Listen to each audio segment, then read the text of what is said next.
Alright, so this is a suggestion via a donation. The name of the video is What Happens When You Die. This is coming from the infographics show, guys. This is incredibly, morbid, but let's go for it. Let's go for it. What happens when you finally kick the bucket, so to speak?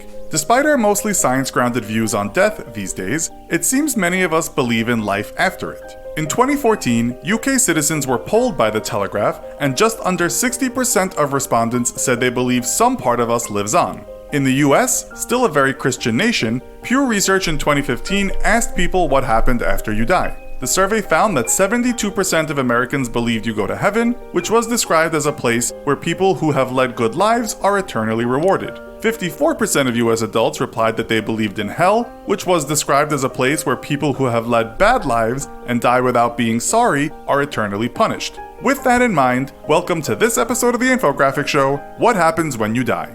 Now, really quickly, guys, what always interested me, regarding from the overall Christian talking point, at least, I always thought and read, at least, that Jesus died for your sins, right? So why exactly would someone be worried about going to heaven or hell if Jesus already died for your sins? Aren't you instantly being granted a free pass into heaven? Specifically if you are a believer of Christianity, at least.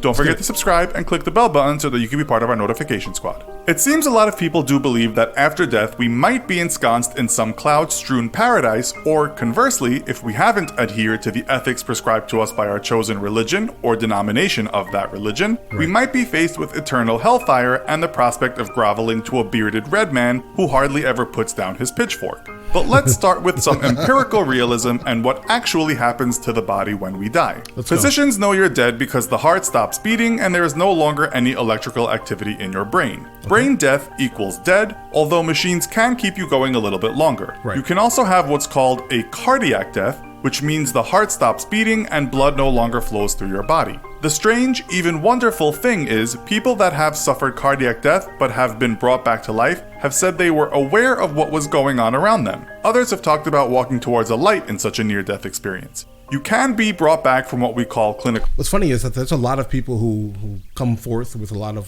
information from their NDEs, right?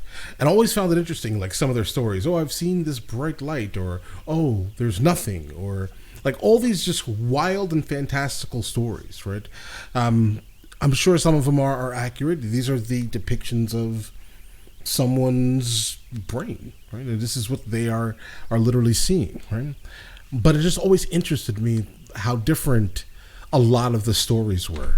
Death, but you only have a grace period of about 4 to 6 minutes. Where they were from. But let's say you get to the light and pass through. This is what we call biological death. Game over, the final whistle, dead as a dodo. This is where it gets kind of undignified, but what do you care, you're dead. Once you're definitely no longer with us, your muscles relax, and this means your sphincter will too, meaning that triple whopper and large fries you had for lunch will spill out of you. The gas you have in you may also leak out and cause a stink. The same goes for the pee you've got in your bladder. So dying, not surprisingly, is a bit of a messy affair. And men, you might even ejaculate. As for women, you may give birth after you have died if you were pregnant, which is something called coffin birth. It doesn't happen often though. Instead of pushing, it's the gases in the abdomen that squeeze the newborn into the world. As the body gets rid of what is trapped inside, noises... That actually, that sounds like that has the ability to save a life. Hopefully that baby is, ready to be born. But if I guess if the baby's sac, let's say, right, has no ability to maintain life based off of the host body, and then the body just starts to physically push the baby out. Guys, that's genius design. We'll go ahead and say that's a wildly amazing failsafe right there, guys. This may be emitted from your mouth as air escapes. Nurses gets rid of what is trapped inside. Noises may be emitted from your mouth as air escapes. Nurses and people working close to dead bodies have regularly reported hearing very alive-sounding moans and groans coming from dead bodies. You may twitch, but this doesn't mean there is life in you. These are just muscle contractions. You could also soon get an erection if you died lying on your stomach and the blood flowed down there. All your blood will pool to a certain area of your body. This is called livor mortis, and it's the reason parts of you will have that dark purple color you have seen on TV. These are the lovely things that can happen quite shortly after you go. With no blood flowing through your body, it will begin to cool down, known as algor mortis, or simply death chill. It will keep cooling until it is the same temperature as your surroundings. You will become stiff within about 2 to 6 hours, and this we call rigor mortis. Right. This is because calcium is getting into your muscle cells. Cells break down without blood flow, and this leads to bacteria growth, and that's why you start to decompose. You may look like your hair or your nails have grown, but that isn't the case. What is happening is that your skin is receding, giving the impression of growth. The skin will loosen too, and blisters will appear on the body. The next stage is putrefaction, when bacteria and microorganisms start feasting on you. You'll soon start to stink as bad as anything you could have imagined while you were alive. One person described the smell as rotten eggs, feces, and a used toilet left out for a month times 1,000. It is unholy. Soon everything that is soft becomes liquefied, with things like bones, cartilage, and hair remaining strong. You're already well on your way to decomposing by the time you are being put in the ground, but if embalmed and buried, decomposition could be a slow process. Left above ground, you'll be a liquefied mess within about a month, feasted on by insects, maggots, plants, and animals. Underground, some experts say it might take 8 to 12 years before you are reduced to nothing but a skeleton. After around 50 years, even your bones will become part of the earth. We should add the rate of decomposition depends on all manner of factors, too many to list here, but we think you get the picture. While some people report that their near-death experience was a scene to behold, that's not always the case. Guys, I'm mainly for the, I'm kind of in the camp of either cremation or some type of like green coffin, right? To where at least your coffin, for the most part, biodegrades into the earth, and you then feed other animals with your body, rather than common typical standard wooden coffin where you're only gonna have that lease on that space for a couple of decades, guys. And if you guys didn't know, at least cemeteries, what they do is they recycle spaces. So that's a thing also, guys. So definitely push for cremation. All right. So your bones just don't get thrown into a pile in 50 years, guys. All right. Just gonna go ahead and point this out. But all right, let's get it. One person writing on Reddit said his experience was as follows.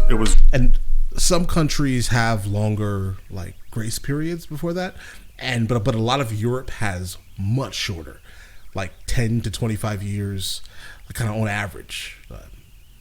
So understand that, guys. Just black emptiness, no thoughts, no People conscience. have been dying for a really long time in our history. Where are those bodies, guys?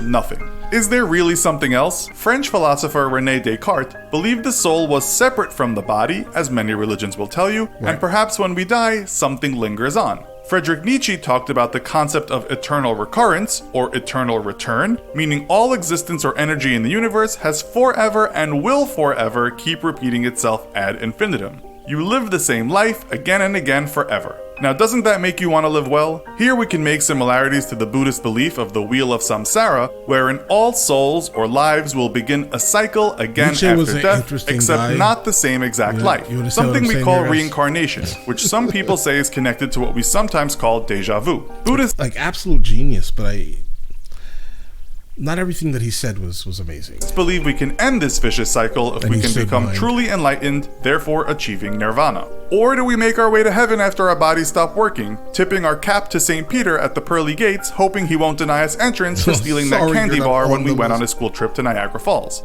Will we be taken into paradise, a place replete with excellent foods and gorgeous maidens that make your dead knees go weak? Or will we simply seed the earth, our souls nothing more than a worldly fancy that took our minds off our cosmic insignificance and the feeling of futility that we sometimes experience here on terra firma? Yeah, I'm definitely down for just seeding the earth or having my ashes shot into space. One of the two. I would love to become space dust. This video was pretty grim. Let's for a second step away and think about your life now and how you can make it better. Let's go. If you are one of the many living people who are running a business or thinking of starting one, you probably need a website. But since we all have limited time on Earth, you don't want to spend too much time figuring out how to set everything up and then keep on worrying about maintenance. What's happening here? We share that mentality, and that's why we love using Squarespace. Okay. All right, so guys, listen. Here's the thing. A lot of religions have a lot of ideas of what happens. Who knows what's right? No one. Right? No one knows what exactly is correct. So I would just say live your life as best as you possibly can live it. Be as nice to your fellow man as you possibly can. right? I think those are generally the most important things to do. And then when you go and give energy to another being. That's personally how I have lived my life and how I will continue to live my life. And yeah, bro, green coffin for the win. Just give me give me like a 5-year lease on a plot if I do take the green coffin option, or just again cremate me and shoot me into space, bro. Right, that's it. Right, but listen, let me know your opinion. Obviously, like, what do you think happens when you are no longer here? I know a lot of people, specifically from America, are going to come with like religious reasons and things.